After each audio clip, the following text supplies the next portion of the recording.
Мое село во твоето село. Добро утро, почитувани мои, поздрав до утринската програма на Сител телевизија Ја сакам Македонија. И јас ја сакам Македонија овој пат од село Цер. Село Цер се наоѓа на тромеѓа помеѓу Кичево, Демирхисар и Крушево. Револуционерно село. Низ селото поминува Церска река, која што знае да понира и негдека се појавува кај изворите на реката Црна во Железнец. Одиме да ги погледнеме сите убавини на село Цер.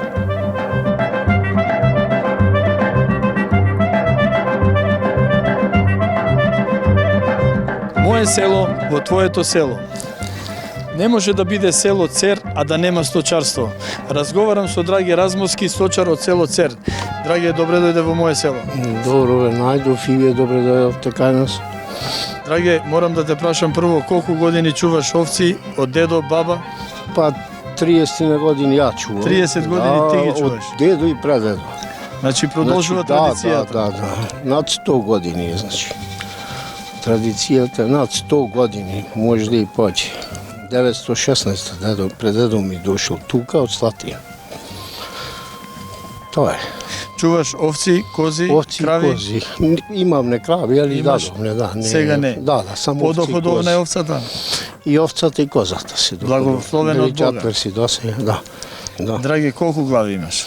Па 150 мало големо се берат сите. Мислам 150. пола овци, пола кози. Пола овци, пола кози. Да. Добро, сега вака овчето млеко знаеме како најдобро и најквалитетно млеко. По квалитетно Козјото? Нема. Козјото уште по квалитетно. И поскапо. И поскапо, стараме. Вела дека во цела Европа најскапо е козјото сирење. Некаде козјото сирење поскапо, али овде кај нас е тоа. Таа е вистината. Таа е вистината. Да. Па добро, не е баш ефтино. 500 денари, толку се движи. Да? Да. Драге, 500 денари. Околу овците си задолжен само ти или сопругата, децата? Сопругата, децата, значи сите. Сите сте здружени, фамилиарно. Да, семејно ни ова. Добро. А храна за стоката? Ние си обезбедуваме, значи све имаме машини, имаме све, скоро цела, 90%. Добро, драги, кој ги пасе, како ги пасеш? Имаме тука едно комшивчено дете. Добро. Тоа ни помага така. И така. А ти после целата друга работа, орање, сето сеење? тоа, значи со детето, со поголемото. Стефан. Ја вадиш храната за цело зимо? Да, дури и остануваат. И останува? Има. Беличата си големо е полево цеско. Добро, драги, да те прашам во овој крај сега, како јагнето очекуваме оваа година да има подобра цена, поголема цена? Не се знае. Значи то, знаеш како лотарија. Од година во година? Лотарија, да. Некогаш добро, некогаш.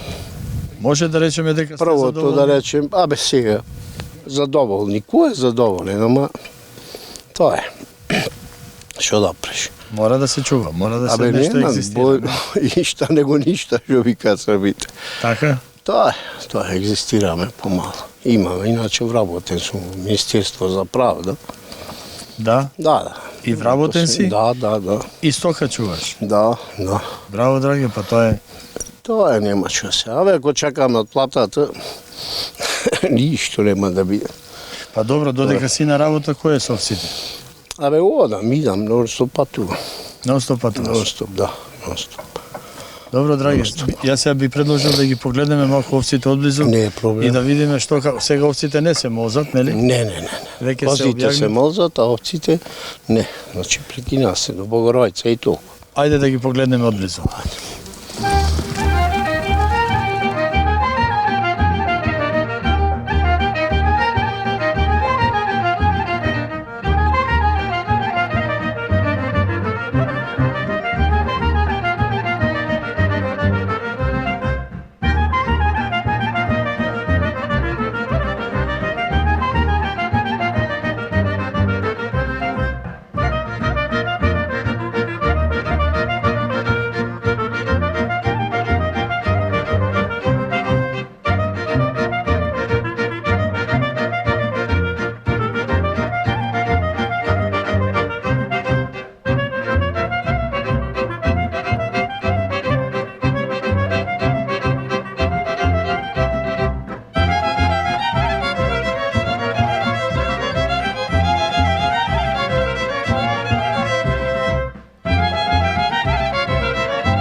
Филип, здраво живо.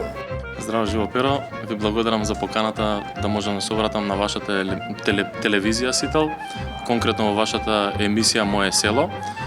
Искрено ми представува чест да можам да подискутирам со вас за одредени настани и одредени културолошки историски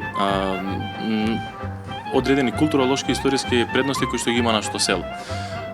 Ви благодарам за поканата, а сега понатаму може да ја водиме дискусијата. Така. Село Цер, најтешкото прашање. Село Цер. Цер, дабова шума? Токму така. Цер значи многу. Цер конкретно за мене значи многу, затоа што се поврзува со оној Благоин даб или Церов даб. Самото настанување на селото има големо значење. Од прилика се во турските тефтери е заведено дека самото село постои од 14-тиот век или од 1400 година. Од тогаш па навака се проширува таа анекдота за самото формирање на селото. Селото се верува дека е формирано од 5 помали села, кога дошле арнаутските банди за да плячкосуваат. Тогаш сите тие 5 села се здружиле и го формирале селото Цер. Во тоа време се кажува, покажување на старите, дека постоел тој Церов даб и тој бил на самото сред село на селото. Околу него се поставиле 6 маси.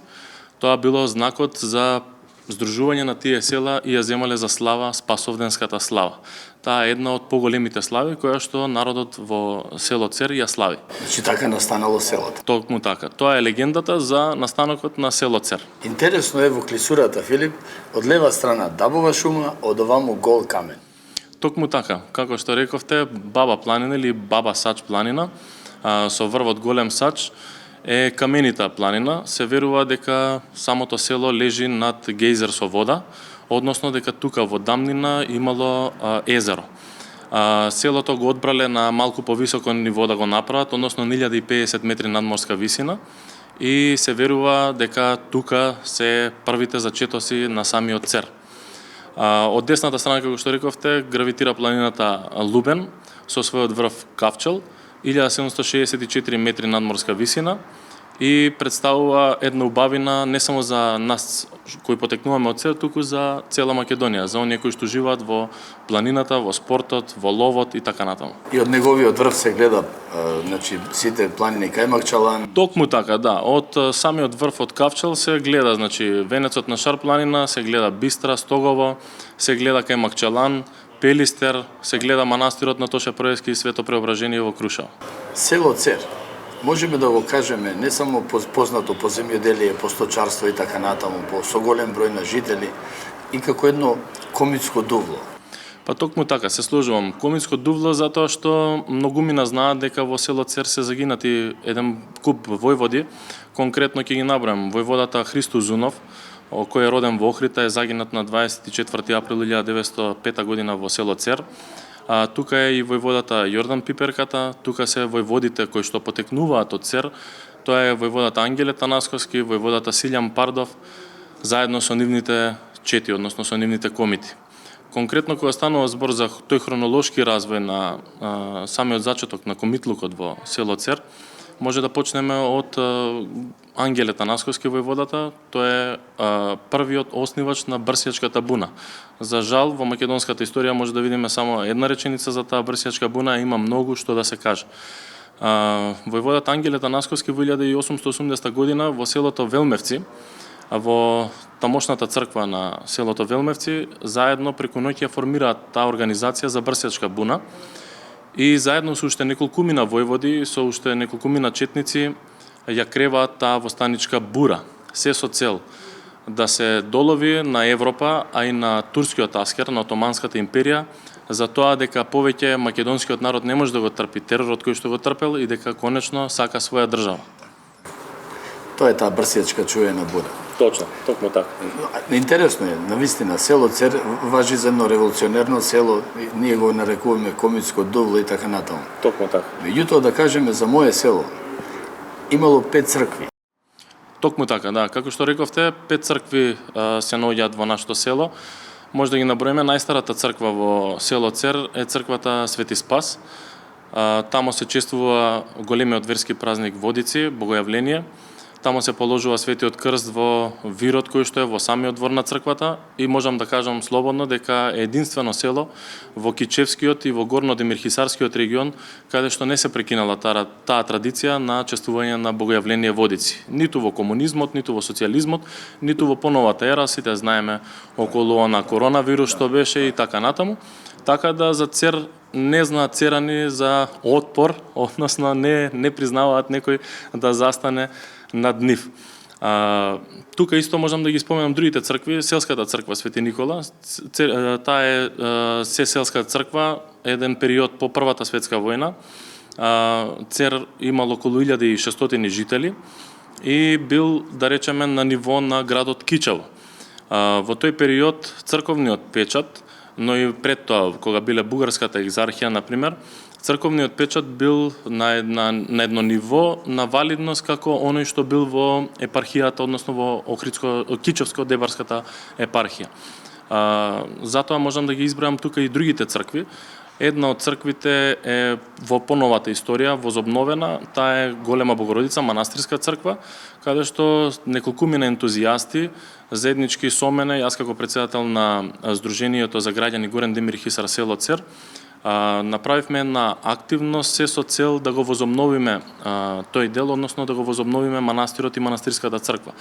Во моментот се одвиваат и други градежни активности, се реконструира самата црква, се изгради одреден дел на конаци и место каде што може самите намирници, патници да починат. И сега сме во фаза на изградба на црковна камбанарија. Исто така постојат и други цркви. Следна црква ќе ја набрам црквата Светиот Анаси.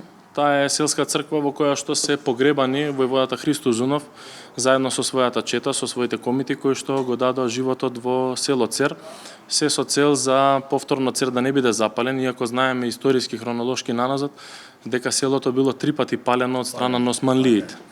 Од тој аспект ја издвојувам оваа црква и конкретно тој споменик.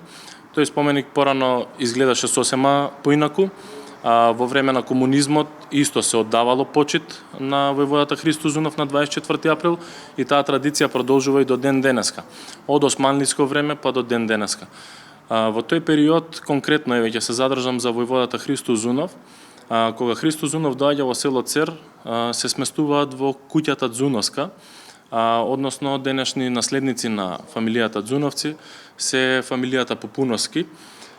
Тие имаат куќа во близина на местото каде што било извршено само убиството на Христо Зунов. Значи, да разјасниме, Христо Зунов не бил убиен од страна на османлиите, туку тие извршиле само жртва. Најсветиот и најголемиот чин кај нив, а тоа е да не се предадат живи на непријателот.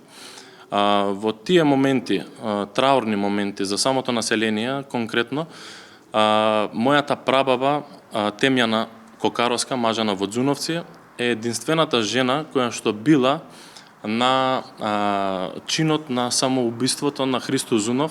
Пред да го извршат тие самоубиството, на неколку пати селскиот поп оди со намера, се со цел во преговори како аѓутант помеѓу турската војска и помеѓу комитите, се со цел да се предадат, односно селото да не биде повторно запалено. Во тие обиди мојата прабаба го прави истиот обид, со тоа што му нуди на војводата Христо Зунов да ги преоблече во невестински одежди, да ги избричат брадите и на малата врата да го напуштат мирно селото, односно да го избегнат турскиот таскер. На тоа војводата Христо Зунов строго се спротивставил и рекол: ние мајче сме излезени од народот и за народот. Ние не дојдовме народот да го тероризираме, ниту да го угнетуваме, туку дојдовме да ја бараме слободата. Христо Зунов го одбива овој план за нивно успешно, да речам, протегнување низ венецот на Бушова планина, како би можеле да пребегнат. Кога доаѓа поголемиот таскер, првиот обид што го прави за повикување на засилба е токму војводата од Вранештица, Србаков. Токму тој пробува да избега, односно пробува да отиде да побара помош преку Бушева планина, но набрзо од страна на турците е стигнат и е убиен. И не успева да ги повика четите на Кочо Куршумчето и на Алабакот, кои што биле од другата страна на Бушова планина, односно во Горна Копачка. За жал, останува по еден куршум, се решаваат на тој чин, на тој најголем и најсветол чин за својата држава, да не паднат живи на аскерот, и затоа и во тоа проштално писмо Христо Зунов самиот ќе каже дека повеќе се чувствува син на втората му мајка Македонија отколку на онаа која што го родила. И во тоа трогателно писмо тој кажува дека да не биде мајка му негова, да не жали по него, туку да биде светол пример за идните синови кои што Македонија ќе ги роди. Затоа што сите верувале во таа слобода. Видете, сепак тие биле многу млади, од 20 до 25-6 години на возраст, во најубавите години, не дека истите не можеле да се школуваат или да студираат во Сорбона, во Франција, во Унгарија, например, или не знам каде по светот, ги имале сите можности, сите удобства, затоа што претежно тие деца потекнувале од видно ституирани семејства. За жал или за среќа наша, пак ќе речам, за жал нивна, затоа што тие се одлучиле да го платат најскапиот цех, односно цехот за слободата е нивниот живот. Да не должам многу, при крајот на тој чин, кога доаѓа самата турска војска во куќата, кога влегува и кога ја затекнува страорната слика, самиот Башибозук, односно самиот гарнизон, тој што ја предводел турската армија, издава наредба телата на комитите, заедно и на Христо Зунов, од страна на местното население, да бидат погребани во црквата Свети Атанаси во Цер и да им се оддадат сите почести од страна на христијанското население, да се закопаат по сите христијански обреди, а тие како војска наредиле да се испукаат плотони од топовите, се со цел како знак на благодарност, односно како знак на чест за нивната само жртва. Тоа бил пример на турчинот како се брани сопствената земја. Исто така, по неколку дена ќе стигне во Цер и италијанскиот конзул Еторија Лоди. Еторија Лоди во своите записи ќе запише: во тој миг во Цер, во Македонија, ја видов она мрачна слика, ги видов телата на загинатите војводи, се уште беа облеани во крв, видов како од нивните чела извираше таа врела крв, а нивните очи гледаа горе во небесата. Во тој миг ја видов Македонија обединета, Македонија независна. Филип, интересно, навистина, револуционерно село, многу историја, богатство, неизмерно богатство. Токму така. Имаме споменик на сред село. Да. Имаме спомен чешмата што е. Да. Значи селото е полно со споменици и така натаму. Токму така. Во врска со тој споменик, со спомен чешмата, например, што е изградена во село Цер, на сред село, токму така, тоа беше една иницијатива, спонтана иницијатива на неколкумина. Таа идеја беше подолго време, да речам, како идеја меѓу нас, за да седнеме на маси, да се договориме дека конечно на тие луѓе, на тие кои што беа најзаслужни и го положија својот живот за во тоа време Македонија да биде автономна, суверена, па до ден денеска Република Македонија да ја дочекаме, да дадеме една почит на достоинствен начин, каде што секој 2 август ќе се положува свежо цвеќе на тој споменик, каде што ќе се одржува панихида и ќе се оддаде почит по сите верски, религиозни начини како што прилега. За таа иницијатива во 2024 година морам да спомнам дека беа вклучени неколкумина.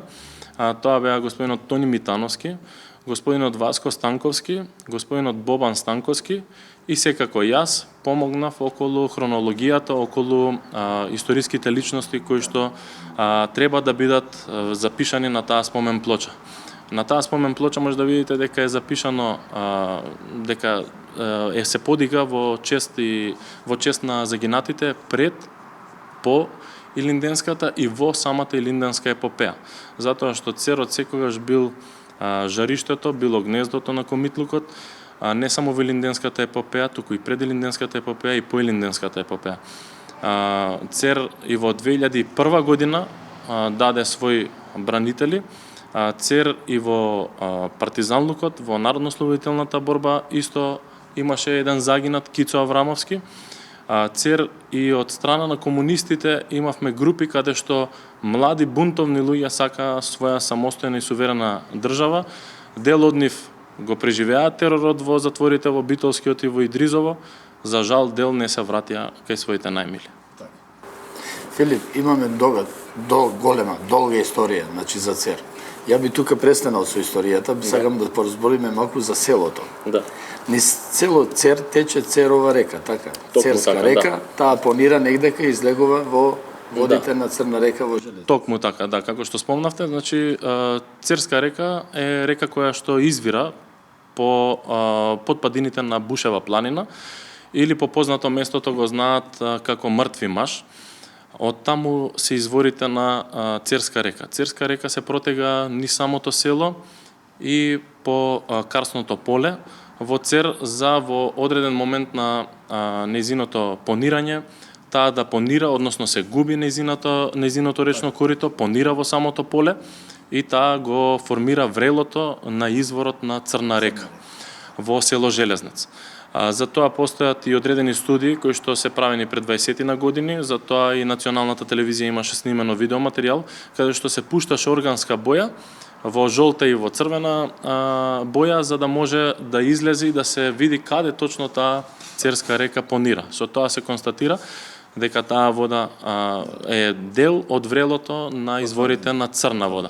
Затоа и сакам да апелирам и до сите кои што се ентузијасти, до сите оние здруженија за зачувување на екологијата, но и до самото местно население кои што се протега не само од Цер, туку до Железнец, Демир, Хисар, надолу Сапотница, да апелирам да ги зачуваат изворите на Црна река, затоа што сите тие села се снабдуваат со вода преку бунар системи.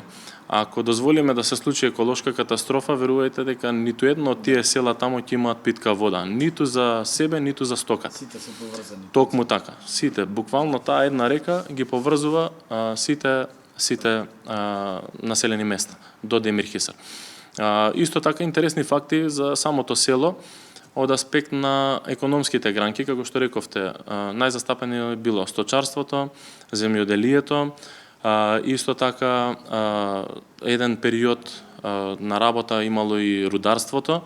Не знам дали се запознаени, од време на Турско, значи постоело еден рудник кој што и местото само се вика по турски Балтан или Златна планина.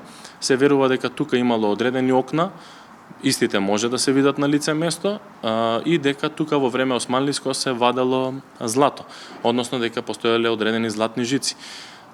Потоа во посовремената историја, од како сме се формирале како Република Македонија, со самото оснивање на железара Скопје, се отвара, се рестартира повторно работењето на рудникот Цер. Рудникот Цер исто така има запишани документи дека и во време на Југославија и во време на Македонија дека има одреден работен век, тој е рудник каде што се вадела мангановата руда.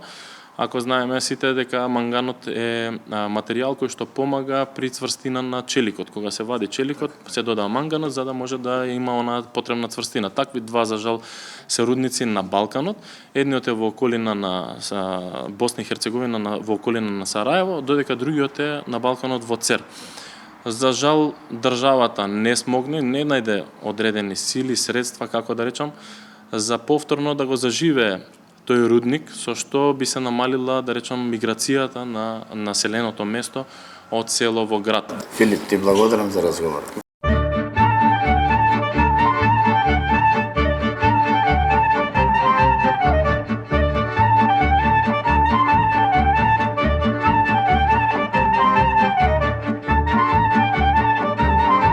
Моje село во твоето село.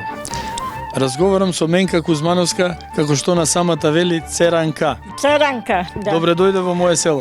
Добре дојдовте во моето село. Менка би те запрашал колку години? 70. 70 Јас имам години. 70 години, да. Тука си од дете во да, село? од дете, да. Се вака би те запрашал. Мажена си во Цер? Да. Тука си од девојче, Да. тука си и мажен. Да. Зашто чувме дека во село Цер не ги давале ни момите, ни момчиња. Така е, Цер да е, пес да е, тоа е Цер точно. да е, пес да е. Да, Нема кој не го знае ова во Цер. да, да. Менка би те запрашал за прво да ми кажеш кои обичаи се најпознати во село Цер? Па најпрво многу слави, повеќе слави се слават во Цер. Спасовден, село Горномало. Свети Никола, село Долномало. Средно мало, Петковден. Имат и пречиста, фамилија Станковски, имат Јерен Геленче слават, поќе сите слави ги слават, ама разделено, не е сето село една слава. Значи, Цер било богато село со слави. Да, да. И со народ, со И жители. со народ, Петковден средно малу се славите. Ајде да кажеме Митровден. која да одбереме како најглавна слава на селото била. Најголема слава. Најголема Спасовден. Спасовден. Цело Горно Мало, да. Горното Мало во селото. Цело наше. Горно Мало Да. било празник на душата. Да. Никола. Да, Свети Никола цело Долно Мало. Значи сепак имало повеќе слави кои Поќе, да, значат да, многу за разделени, да. Разделен. Разделени. За да можат мештаните да се Да се одат појдат на гости, едни да. на други. Так, тоа е точно. Сега да ми кажеш нешто за обичаите од село Цер. За мажачките, за женачките. Порано свадби, машка свадба по 3 дена се правеше. 3 дена машка. 3 дена, од сабота до понеделник. Во сабота навечер се заигруваат кај зетот. Сите законици, кумовите, све. Све кор, све крва, све. Во недела се ојд по невестата. И таму се играат се, онади чаизо се земат во недела и се носит кај зетот. Кај зетот. Да. И ако било блиску тука. во Ако Црец, било каде, да. 3 дена свадба. 3 дена свадба, да. Сега да ни кажеш малку, пошто во позадина имаме носи, Да. би те замолил да ни кажеш тие носи, војчето што ја носи носијата е невестинска. Невестинска, да. А момчето, Исто. За женење. За женење, да. тие носи се оригинали кои што Оригинали церски. се шиени се Да, ткаени на да, рака. да, рачно све. Можем- Овој фустанов се е рачен. Све е рачно. Све е рачно, да. Можеме ли да кажеме дека скоро секоја куќа ткаеле си ја носи? Да, тоа е си ткаеле точно, носи да. и за себе. Да, да, секоја куќа. Колку носи можеме да кажеме се сочувани во селото? Па имат и фустани плетени, фустани шиени, вакви волнени клашеникот. Клашеникот посебен е за постари луѓе, посебен е за молнаѓи. Ова е од младскиот клашеник, за невести. Да. А долу со друг вес е за постарите луѓе. Јас Жени. сепак би ти се заблагодарил за разговорот и би те замолил сега да ни ги покажеш носиите, да ни ги кажеш кое парче што значи. Одма.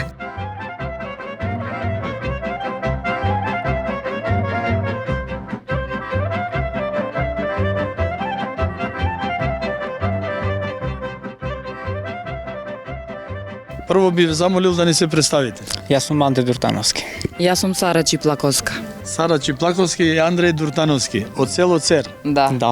Мајче, ќе може ли сега да ни покажеш кое парче што значело? Не. Поготово од невестинската носи. Ова се вика турбен. Обавезно за наглава со клашеникот Тоа е заедно и турбен е, да. Ова е елек од клашеникот. Ова е кошула. Ова е грло. Ова е скутник. Скутник. А ова е копец. Невестите морал да носат копец. Копец. Да, Има, да. има значение? Да, да. Без копец невеста не може да биде. Не може да. Не може. Ова е грло. Дрло. Грло. Грло што? Да, грлото мора да го красите клашеникот. Аха, грлото, да. Да, да. Да, Добро, тоа е. добро. А машка Одиме на за момчето. ова е елек. Машки елек за зет. Да. Ова е кошула. Ова е све волнено, чоја. Да, да, да, да, Све волнено се рачно прајно. Ова е појас. Ткан. Добро, тоа И веќе го. панталони, машки, шиени, старски. Да, од Да. чоја. Да, и капа. И капчо. Обавезно зетот капа да носи. Значи овие се спремни, момчето и Да. девојчево се спремни за Да. невеста. Да, да. Добро, мајче, ти благодарам за разговор. Да сме живи и здрави и вие.